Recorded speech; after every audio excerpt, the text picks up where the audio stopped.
Welcome. to Juanitza. Siya Mugela. Magandang umaga. Bienvenidos. Welcome. Bienvenue. Welcome. Mabuhay. Ekabo. Bienvenidos. Добре дошли. Welcome. We are so glad you're here. Estamos muy contentos de que estés aquí. Siniwasan niyo po ang solinapso. Masaya kami na nandito kayo. We are so glad you're here. We are so glad you're here. Masaya kami na nandito kayo. Радваме се, че сте с нас.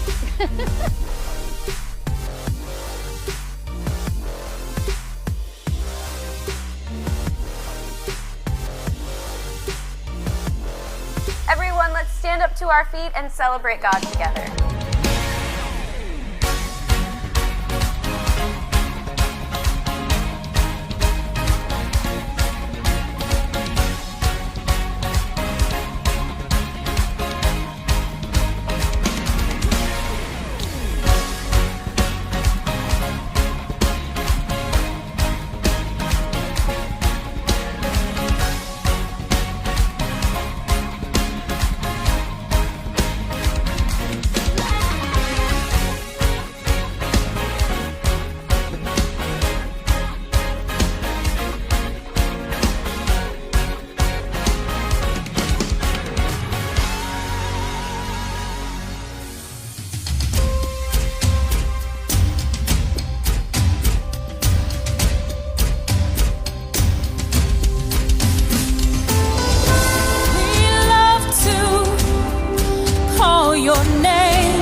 Welcome to One Family Church. Our mission is to bring people and God together in love.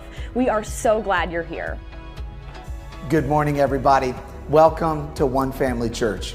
I want to give you two opportunities to connect today. The first one is through our virtual lobby.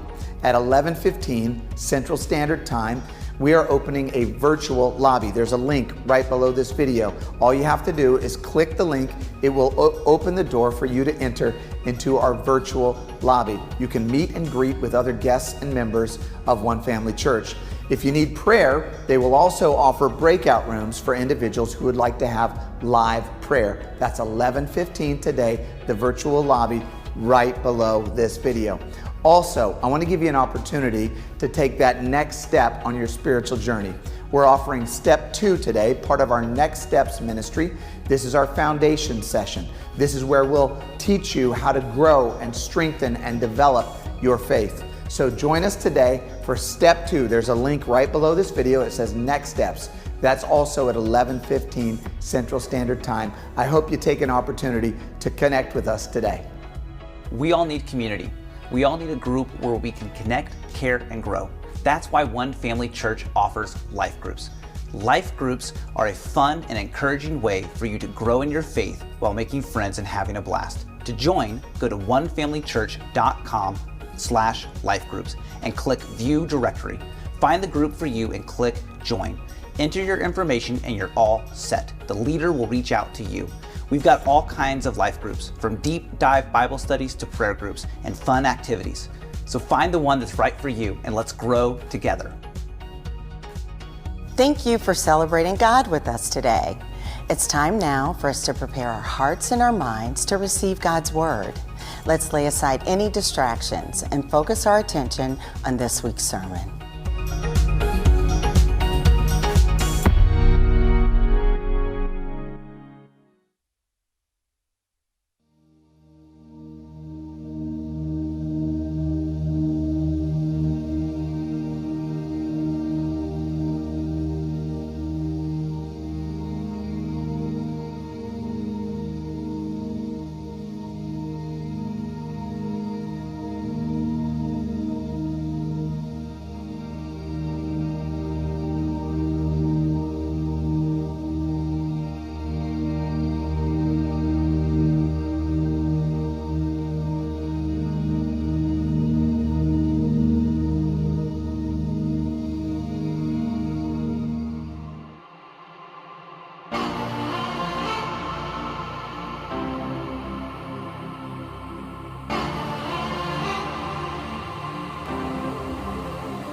Who do you turn to for advice, counsel, and wisdom when you are struggling with questions that are just beyond you?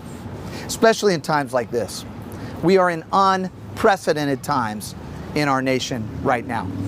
As everyone knows, George Floyd was killed on May 25th, and ever since that day, our nation has been in upheaval as we struggle to reform ourselves and maybe even redefine ourselves.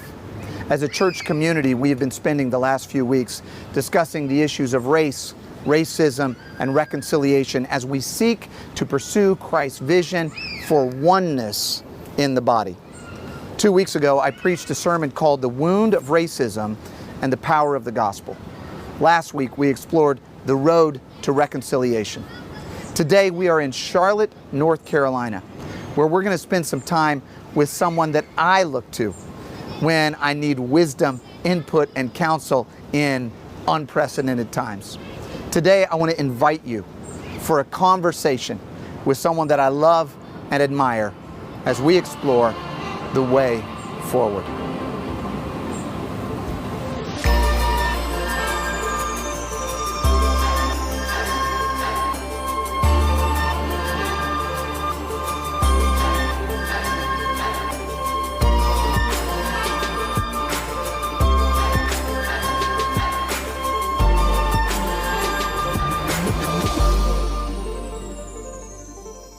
Well, first of all, I just want to welcome every single person this morning who is watching us, wherever you're watching us from, in your house, on your couch, in your bedroom, on your phone, on your iPad, wherever you are watching this from. This is a very, very, very special moment for me personally, and also I believe for our church, and also I believe for our community and our nation.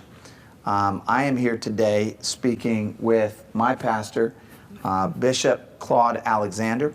He is one of our church's overseers.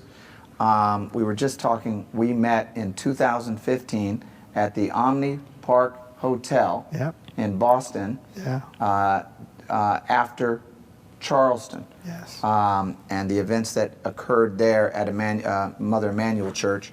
And we connected there, and our relationship began to grow from there. I have consulted with Bishop Alexander on matters ranging from, should we go to 2 services? That was a few years ago. What about going multi-site? Hiring decisions, leadership decisions, structural decisions within the church. And now I'm coming to you for your counsel, insight, and wisdom around the question of how do we move forward as the church and as a nation and as a culture made up of many cultures. How do we move forward in this present time? Now, for those of you who don't know Bishop, and I'm just going to lean in on this just for a minute, and then I'm just going to turn it over, and I might just walk away. You guys just focus on him. Bishop Claude Alexander received a call to ministry at about the age of 17. Went and began to prepare his life for ministry, got a Bachelor's of Arts in Philosophy at Morehouse College. You got your MDiv at Pittsburgh Theological Seminary. Then went on and got your Doctorate of Ministry at Gordon Conwell. Is routinely listed as one of the most influential people in Charlotte, North Carolina. And this is what's interesting to me, okay? I had to write this down. One of the things that's fascinating to me, well, he became the pastor of the Park Church here in Charlotte around 30 years ago. And it has grown from 600 people when you came to multiple thousands of people worldwide. But this is what's interesting. You have served in leadership roles on boards with the Urban League, with the NAACP, with the Harvey B. Gantt Center for African American Arts and Culture, Hampton University Ministries Conference, which is one of the oldest and largest international conference of African American ministers. So you've served in these roles, but then you have also served in roles that have been, and in institutions that have been either primarily white or multi-ethnic, Christianity Today, BioLogos, InterVarsity, Gordon Conwell Theological Seminary. You've managed to be able to speak into, one might call it, 2 worlds. And have influence in 2 worlds, and somehow be able to translate and connect between these 2 worlds. And so I say all that to say, I believe you are uniquely situated to speak into where we are currently, how we got here, some of that, and how do we move forward. Last thing I want to say is this.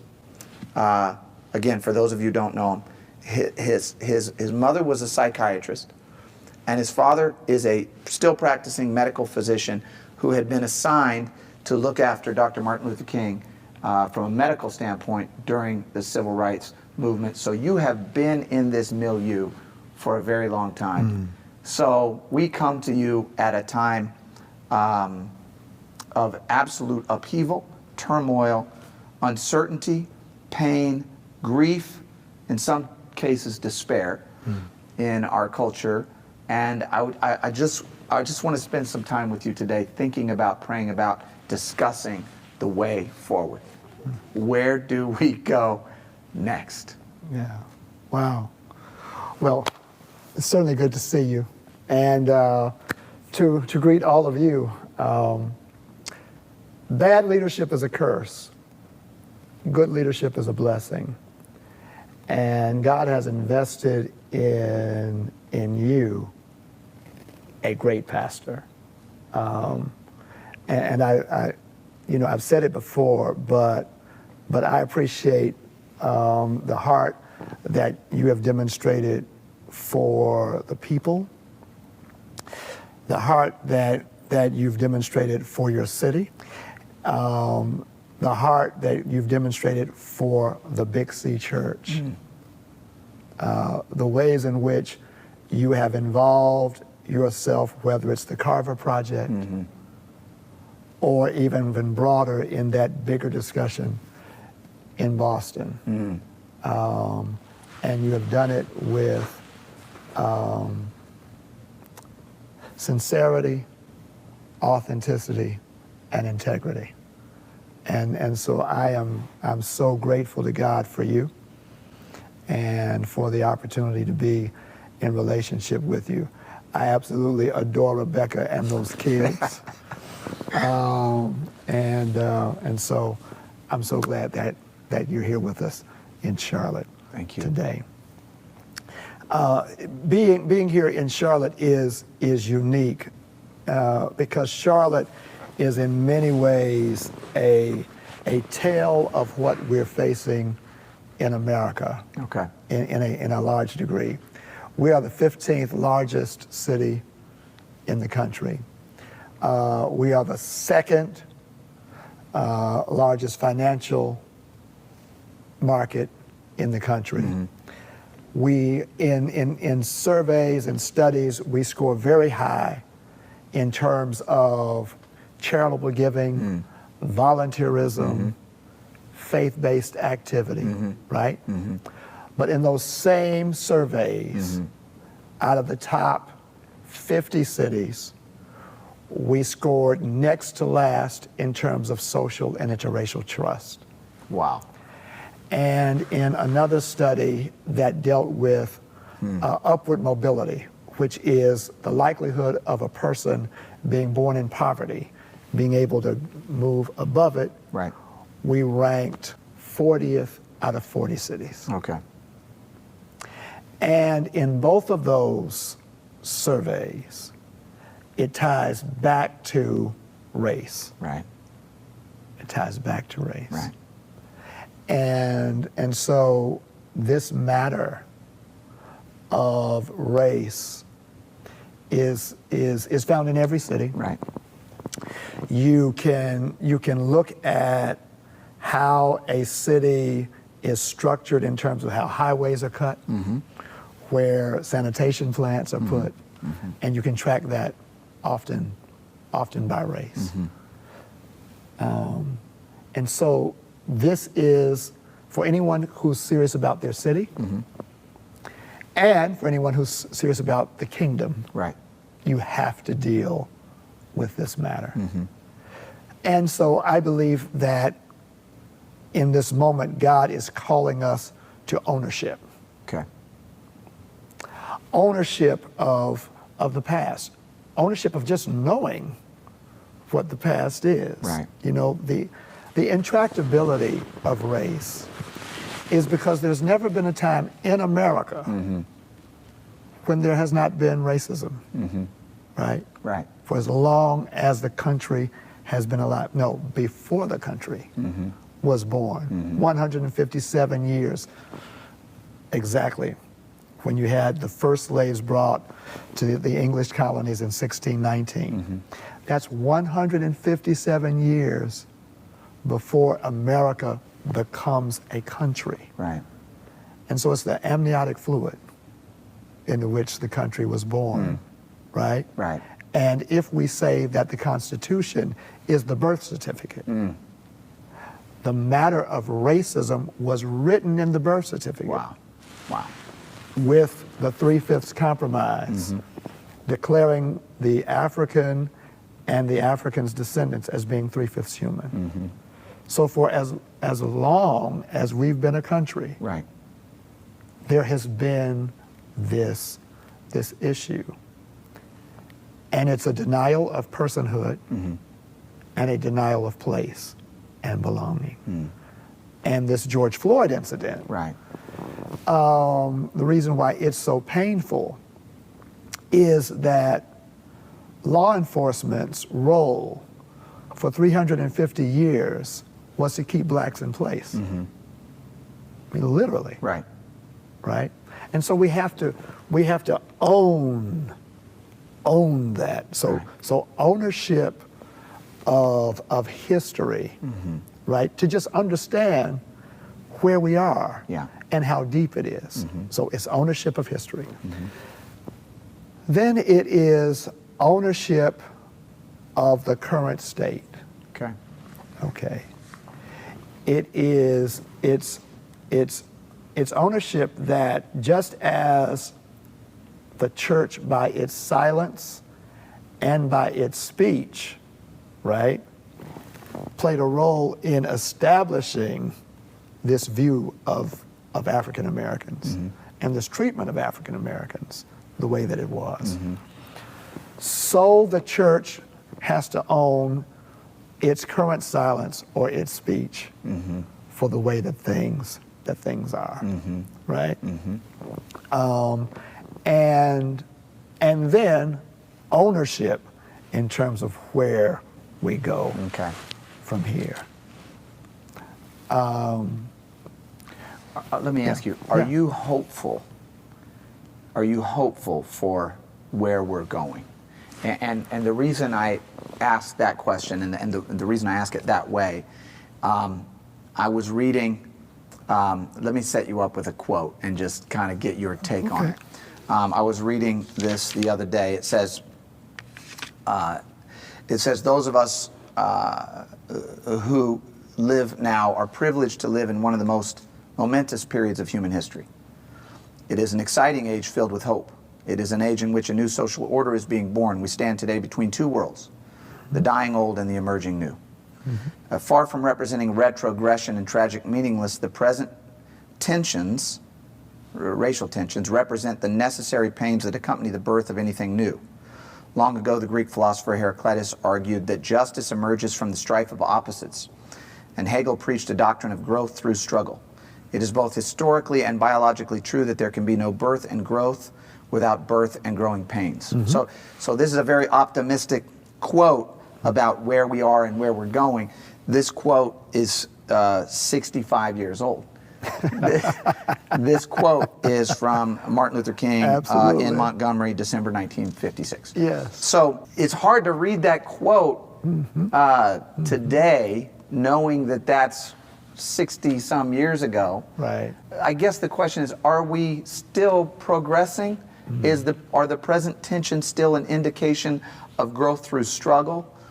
Or are the present tensions an indication of retrogression into bigotry and a more intractable kind of racism, and a hardening of hearts and a stiffening of necks? So which direction are we going? Well, so I would suggest that it's not either or, it is both. Okay. One docuseries that I would really recommend everybody watching is the History Channel did a series on Ulysses S. Grant. Most recently, played about two or 3 weeks ago. Okay. And the third episode deals with Grant being victorious in the Civil War, then being given the task of administering Reconstruction, and his presidency then being laden with the backlash to Reconstruction and the tensions that he faced and the acquiescence that he ultimately gave, right? And so you have what was thought to be the settling of the matter in the war, this great progressive movement called Reconstruction. but this immediate and intense backlash. Okay.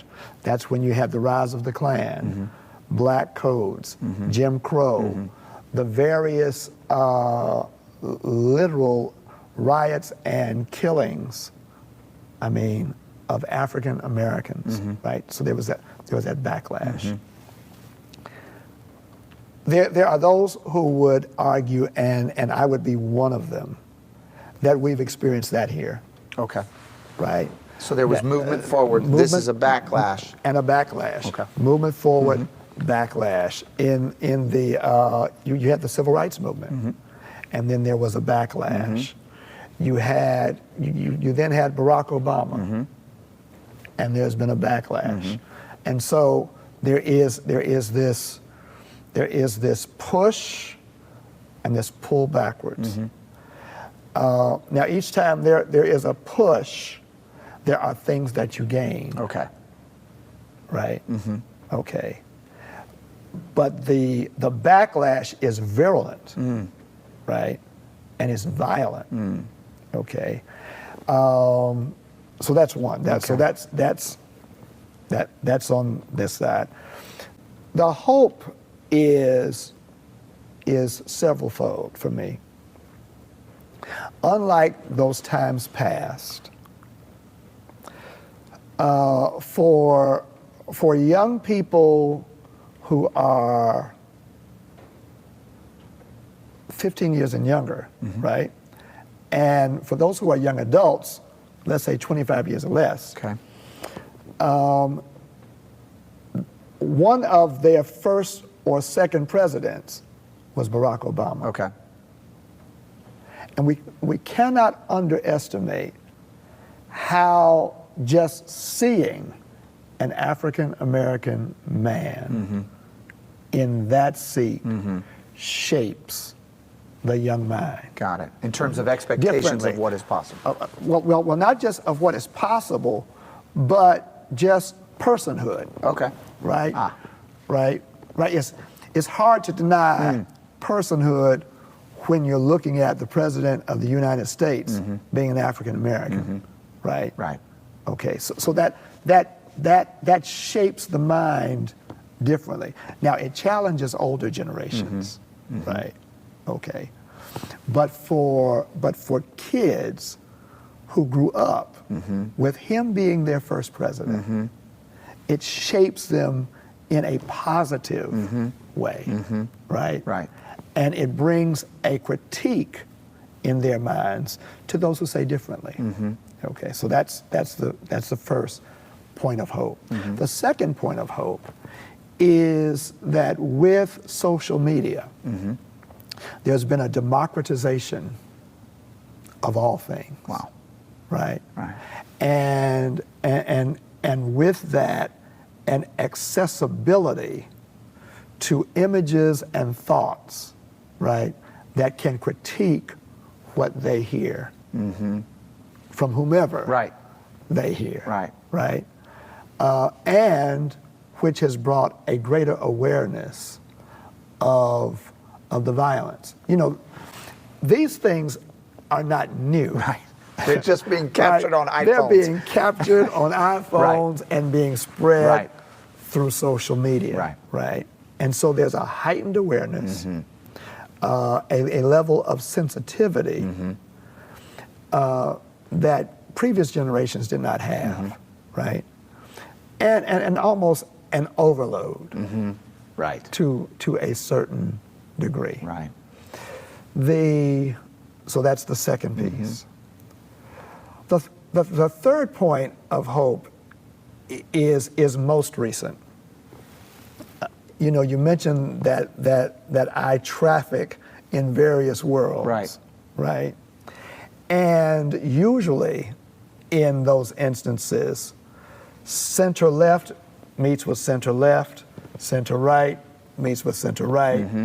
Very rarely do the two come together. And rarely do they say the same thing. But this has been a moment where, because an 8 minute 46-second unedited video is undeniable. Right. Right? Yep. It has caused both camps to say, we have to do something. And to have center-left and center-right whites say together, we have to do something. To the point that they would even sign their names on a document and put it in the Charlotte Observer. And this be clergy, community, and corporate leaders. Wow. To be able to say, we lament, we own our timidity, our insensitivity, our complicity. We're going to work on doing better, and we want you to hold us accountable. Right? That is unprecedented. So this feels to you like, because this is the question that I have. Is this truly a watershed moment where the culture and the country begins to pivot towards justice in the area of race? Yeah. Or because we've had scenarios and instances in the past where there was a lot of hopeful rhetoric and some some pretty outspoken ideas and thoughts.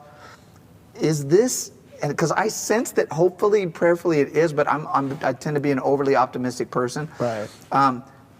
Do you feel that this is a watershed moment where we are actually beginning to shift culturally, nationally, like you said, center right, center left, to recognize the reality of the problem and commit to both soul and system change, where we will actually not have, I love you, I love being here, I love to come down and talk to you, I don't want us to ever have to do this again. Right, right. Do you feel like we're at a watershed moment where we're moving towards something better? I'm seeing the beginnings of that. Okay. And so the civil rights movement gained traction when in '63, when you had those videos and those black and white in Birmingham of German shepherds and fire hoses, right? That was undeniable, right? But then in 1964, that's when you had Freedom Summer. And that was the time when whites from the North and the Midwest and the West came to places like Mississippi, Alabama, and Georgia, and in large droves to help in the registering of African American voters. It was also during that time, not just when they came to help register, but they also suffered. Okay. Because some of the people who died, right, in Mississippi, Mickey Schwerner, it was Schwerner, Goodman, and Cheney. Okay. Right? Two of those were whites who died, right? And then Viola Luiso, who was a driver, right? When that happened, there was a shift, right? That people couldn't put back. Right. Okay. What we're seeing in these marches are so multiracial, right? It is similar to that. Now the question is whether or not this generation will have the commitment, right, to sustain it, right, for it to be long term. Right. That's the question. Do I see the potential? Absolutely. Yeah. So one way that I imagine where we are from the standpoint of disparities and inequities that you've outlined multiple times, around health, around income, around housing, life expectancy. I mean, the list goes on. Is that many of these disparities were put in place by policies from the past, the policies of which have been dissolved, but the consequences of which have not gone away. And so in my mind, I've wrestled with an allegory or a metaphor for it. It's almost as if you take a ball and you're rolling it on the ground towards a cliff. You're rolling the ball is rolling towards the cliff. You realize the ball is going to go over the cliff. You repent of having rolled the ball towards the cliff. You say, I wish I hadn't rolled the ball towards the cliff. I wish the ball would stop rolling towards the cliff. I swear I will never roll another ball towards another cliff. We've stopped rolling balls towards cliffs. And yet, if nobody stops the ball, then the ball is going to go over the cliff. So I don't know if that metaphor works, but societally, and this is kind of a long way for a ham sandwich. So I live in University City in St. Louis, probably the most ethnically diverse area in St. Louis. Okay, I went to the local library, and I pulled up the indenture that is attached to my house. Okay, in University City, which is the indentures, the covenants and restrictions related to that neighborhood, which were drafted in 1922. So I can go to my library and pull my indenture. So I pull my indenture and it says, you can't have your gutter too close to the road, and you got to make sure your trees don't, fall into the neighbor's yard, and it's a lot of boring stuff. In 1924, a provision was written into that indenture that's attached to my house that I live in right now with my children and my wife, that says you may not, if you live in this neighborhood, allow anyone who's, I believe the phrase they use is Negroes or Malays.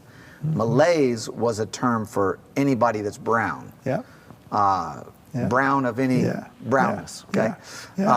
You may not allow anyone of Negroes or Malays to use any structure on these residences. So you may not. So the restrictive covenants. Okay. So in other words, from 1924, nobody was allowed to sell a house to any brown or black person in my neighborhood, including my house. I looked at the indenture to figure out when was this restriction stricken from the indenture, because I also have a legal training and wondering, okay, well, when are we going to redact this out of the indenture? Take a wild guess as to when it was redacted, as when that restrictive covenant was removed. Wild guess. Wow. The Ferguson event? A little earlier than that, thank God. 1992. Wow. Was the first time that anybody took the words. Now, it wasn't enforceable after 1964. But it still was on the books in my neighborhood. And my neighborhood is multi-ethnic. There are blacks and whites that live in my neighborhood. And browns, and Asia. I mean, it is a relatively multi-ethnic neighborhood. But so those restrictions are the rolling of the ball. The restrictions are no longer there. Nobody's rolling the ball in an explicit and overt manner. Not, I say nobody. Mostly we're not. But the consequences and the momentum is still moving that direction. In many ways, how do we stop the ball from rolling over the cliff? And not just repent of having rolled the ball. Well, I think, first of all, there has to be a consciousness that it's not the ball's fault, Okay. There would be those who would say, the ball should know it's near the cliff. It should stop. Right. And so it's realizing that there were preconditions to the ball going as far as it's gone and being as close as it is, right? So that's the first thing. And someone has to take initiative to intervene. Okay.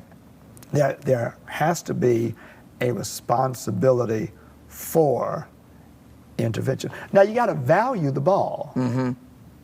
Right. Right. If you don't value the ball, it's going over the cliff. It's going over the cliff, right? So it's valuing, right?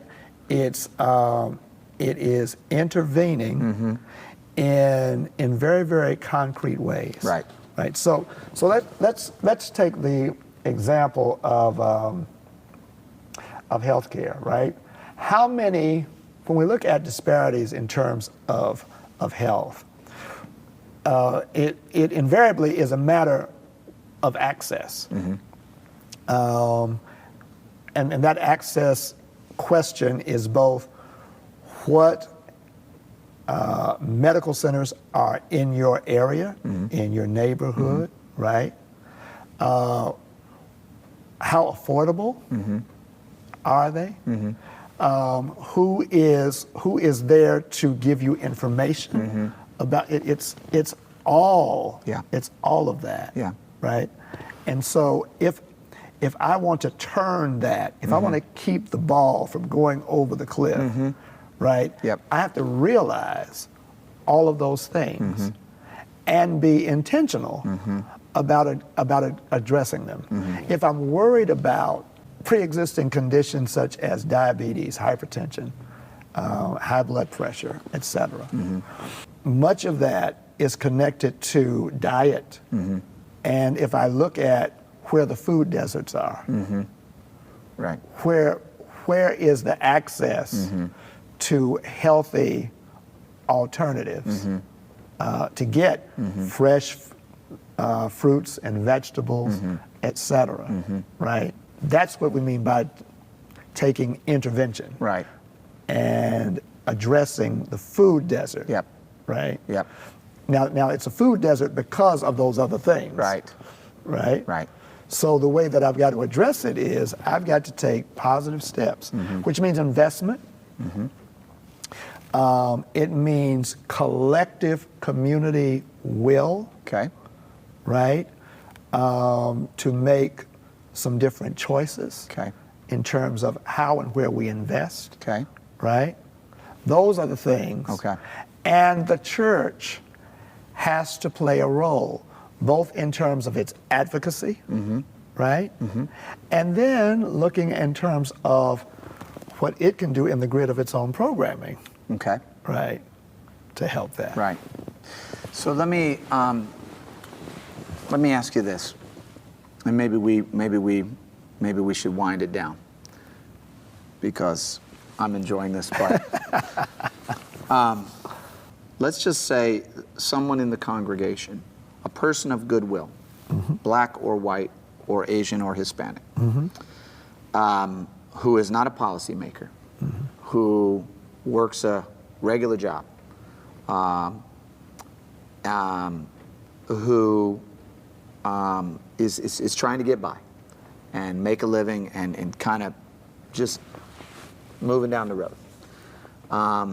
And they're saying, as many people have said to me, what do we do? What's our next step? How do we, and I think these are people generally, like in our congregation, who desire different outcomes, who are saying, when is it going to stop? Right. What would you say to somebody like that, who is saying, look, I agree, I want to see things change, but you know, I have no power about where hospitals go or where grocery stores go. I'm just a guy or just a woman working in my job, just trying to make a living, just trying to get by, raise my kids, not go crazy. You know, if we break it down to the personal, how do you break it down for somebody like that? So it's recognizing that I have individual agency. Okay. And so I have individual agency in one, how I treat people. Okay. I have individual agency in terms of the use of my voice, whether I remain silent or speak up. I have individual agency in how I listen, right, and what I correct when I hear. Wow. Wow. I have individual agency as a parent to have some conversations with my children, especially if I'm a white parent. I have individual agency to have some conversations with my children about race, right? And about expectations, right? I have individual agency in my workplace by looking at who's at the table when decisions are made and who's not there, right? Who's missing. I have individual agency if I am a majority person at the table to then help amplify the voice of the minority person when he or she speaks, because there is influence that I perhaps have that they do not, but by my joining my voice with theirs, I help it. Wow. I have individual agency as a member of family church to say, as good as our being when we were in one place is, I have individual agency to extend that beyond that place to my dinner table, right? Who gets invited to my Christmas parties? These are all steps and I have individual agency to have a critical ear in terms of what the policies are from local, state, and national elected officials. I have that individual agency to listen with a critical ear and to vote in terms of what I value by way of the critique. All of those are things that we can do as individuals. Yeah. I would also say, as a person of color, I have individual agency, one, to grant grace, and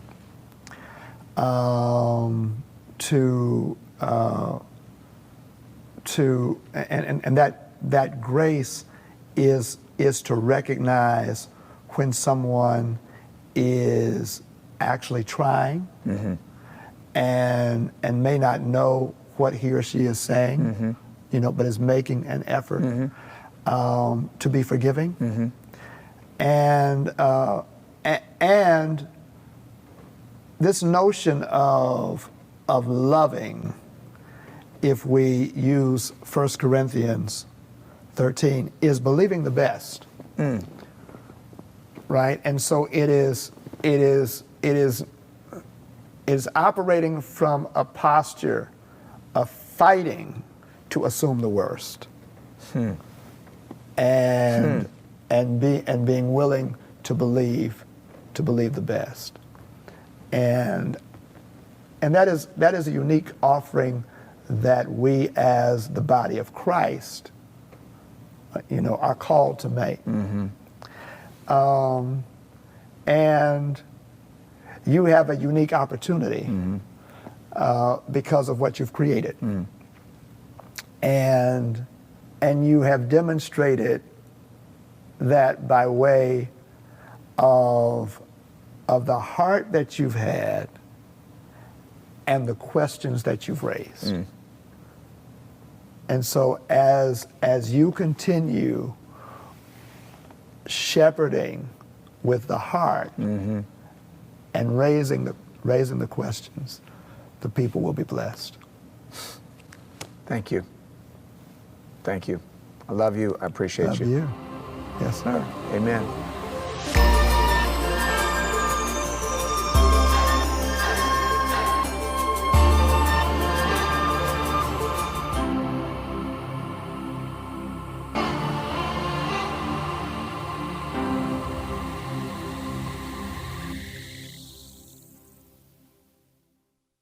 Thank you so much for joining us today. I hope and pray that you were as blessed and inspired by my pastor, Bishop Claude Alexander, as I was. And we are grateful as a church to be surrounded by so many leaders with a depth and a wealth of experience, knowledge, and wisdom, especially at a time like this. I want to offer you the opportunity to respond to this message in a few different ways. One of the ways that you can respond is by entering our virtual lobby. We're going to have an opportunity for you to connect with other members and guests of One Family Church. And if you need prayer, we're offering breakout rooms in that lobby where you can receive prayer from a member of our team. And that's at 11:15 today, Central Standard Time. Just click the link below the video that says virtual lobby. Also, if you'd like to take that next step on your spiritual journey and begin to grow in your faith, we're offering Step 2 today. It's part of our Next Steps ministry here at One Family Church. This is our foundation session. This is where we begin to grow deeper and deeper in our understanding and in our activity with God. So I want to invite you to that today. That's at 11:15 Central Standard Time. Just click the link below that says Next Steps. If you want to partner with us in advancing the mission and advancing the vision of Jesus Christ for this world at this time, you can join with us through your generosity by giving to One Family Church. There's a link right below this video that says giving, and you can give a recurring or a one-time gift. And finally, I want to invite you to celebrate with us today the sacrifice that Jesus made on our behalf. This is the sacrifice that makes it possible for us to become one. This is what makes it possible for us to move forward from times like these. On the night that Jesus was betrayed, he took the bread and he broke it, and he gave it to his disciples, and he said, "Take and eat. This is my body that's broken for you. Do this in remembrance of me."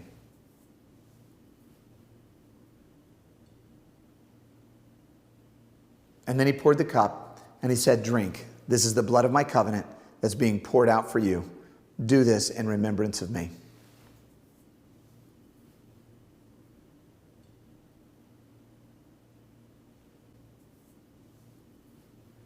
Thank you again for joining us today. Now stick with us as we enter into one more worship song. God bless you. See you next Sunday.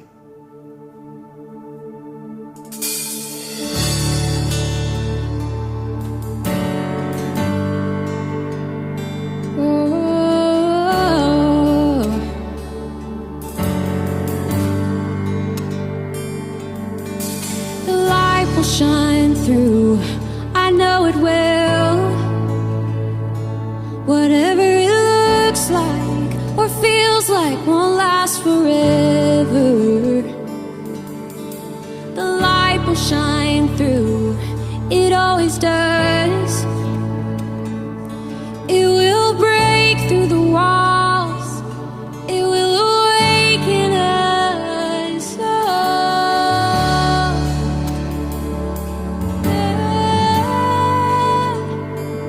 Awaken us, Father. Sing the light will shine through. I know it will. Whatever it looks like or feels like won't last forever. The light will shine through, it always does. It will break through the walls, it will awaken us. The light will shine through. I know it will. Whatever it looks like or feels like won't last forever. The light will shine through, it always does. It will break through the walls, it will awaken us.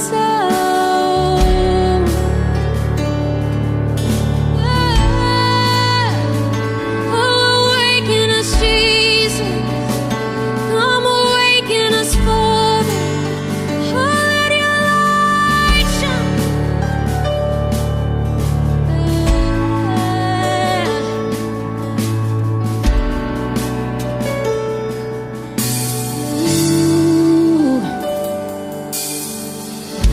that's a promise for you and me. The darkness, it has to flee in the presence of the King of Kings, the Lord of all, Lord of everything. Cast your mountains into the sea. Chains are broken, we are set free in the presence of the King of Kings, the Lord of all, Lord of everything. That's a promise for you and me. Oh, the darkness, it has to flee in the presence of the King of Kings, the Lord of all, Lord of everything. Cast your mountains into the sea. Chains are broken, we are set free in the presence of the King of Kings, the Lord of all, Lord of everything. That's a promise for you and me. Oh, the darkness, it has to flee in the presence of the King of Kings, the Lord of all, Lord of everything. Cast your mountains into the sea. Chains are broken, we are set free in the presence of the King of Kings. Oh, the Lord of all, Lord of everything.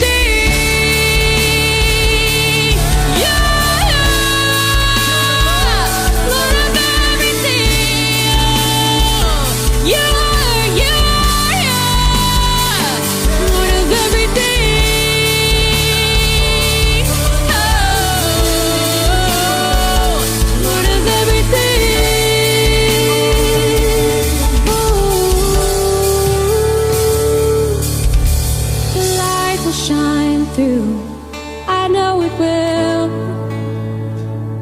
Whatever it looks like or feels like won't last forever. The light will shine through here.